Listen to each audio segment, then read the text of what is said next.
Bismillah, Assalamualaikum warahmatullahi wabarakatuh. Nama saya Lisan Dayani dengan nomor NIM 1908102035 akan menjelaskan mengenai musnad ilai, macam-macamnya, dan musnad ilai pada nilai-nilai ilmu balaghah. Nah, pengertian musnad ilai yaitu secara etimologi musnad ilai al-mahrum alaihi awil khobari anhu, artinya yang didasarkan kepadanya atau khobarnya. Sedangkan secara terminologi musnad ilai adalah mubtada yang punya khobar, fa'il naibul fa'il, dan beberapa isim dari amil nawasih. Dalam pengertian lain, musnad ini adalah kata-kata yang dinisbatkan kepadanya suatu hukum, pekerjaan, dan keadaan. Nah, kemudian musnad ilai dalam kalimat apa saja, yaitu dalam pengertian lain musnad ilai adalah kata-kata yang dinisbatkan kepadanya suatu hukum, pekerjaan, dan keadaan. Posisi musnad ilai dalam kalimat terdapat pada tempat-tempat berikut. Yang pertama pada fa'il, contohnya khatamallahu ala qulubihim. Kemudian pada naibul fa'il, kutiba alaikumusiyam. Nah, pada fa'il yaitu pada kalimat khatamallah yaitu Allah. Kemudian naibul fa'il pada asyam. Nah, yang ketiga ada mubtada, contohnya Allahu nurus samawati wal ard. Nah, mubtada ini yaitu Allah. Berikutnya ada isim nun dan sejenisnya, contohnya innal munafiqina lakadzibun.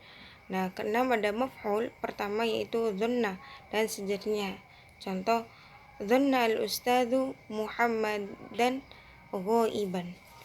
Nah, maf'ul kedua itu ai, ra'ai, dan sejenisnya, contoh ra'aitu innat tulaba mujtahidina fi dirasatihim. Nah, kemudian ada musnad ilai dalam ilmu balaghah, nilai-nilainya yaitu ilmu balaghah kita telah mengetahui dua unsur dasar yang tersusun pada setiap kalimat khobar dan kalam insya, yaitu al-musnad dan al-musnad ilai. Agar mudah memahaminya, perhatikan contoh berikut. Contohnya Muhammadun qaimun. Dalam kalimat ini Muhammad sebagai tempat disandarkannya perbuatan berdiri atau disebut al-musnad ilai. Sedangkan qaimun adalah perbuatan yang disandarkan kepada Muhammad atau disebut al-musnad. Jadi musnadnya itu Muhammad, qaimun itu yang disandarkan kepada Muhammad. Nah, kemudian ada pola pembentukan kalimat dalam ilmu nahwu, biasanya berupa al-jumlah al-ismiyah, terdiri dari mubtada dan khobar, dan al-jumlah al-fi'liyah, yaitu terdiri dari fi'il dan fa'il. Coba perhatikan jumlah ismiyah di bawah ini. Kemudian ada penyebutan musnad ilai dalam ilmu balaghah apa saja, yaitu adzikr secara leksikal berarti menyebut.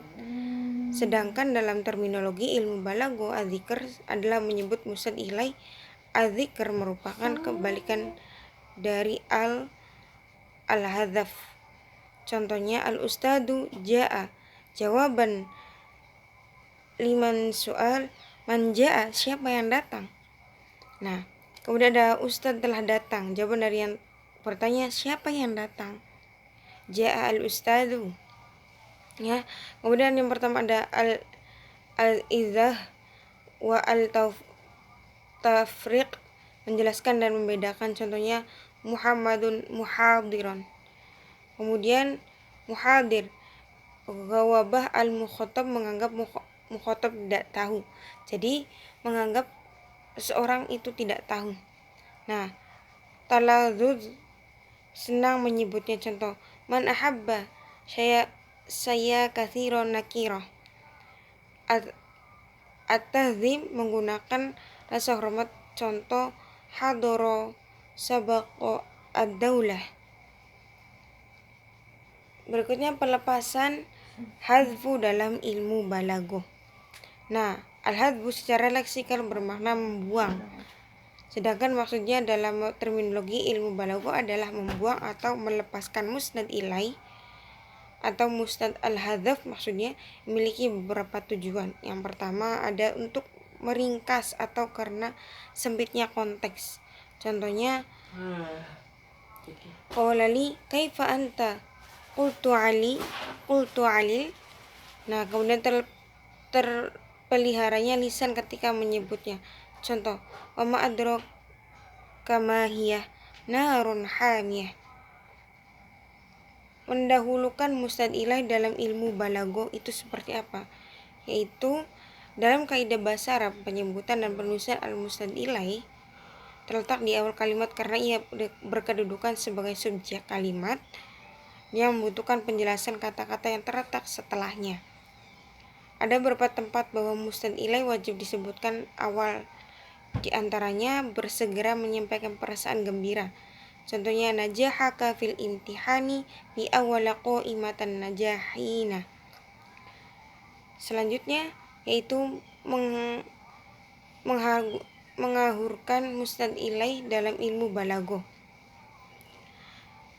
Dalam beberapa keadaan, musnad ilai tak hanya disebutkan di awal, musnad ilai juga dapat diakhirkan atau takhirul musnad ilai. Ada beberapa tujuan mengapa musnad ilai diakhirkan, yaitu menampakkan rasa senang dan bahagia.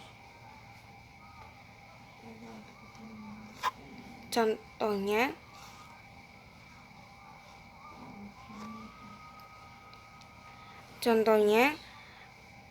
sa'adat bi ghairi wajhaha al-ayyam. Nah, kemudian memarifatkan musnad ilai seperti contohnya Zaidun ajibuni, Zaid mencintaiku.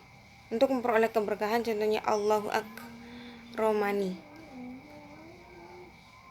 Kurang lebihnya mohon maaf. Billahi taufiq wal hidayah. Wassalamualaikum warahmatullahi wabarakatuh.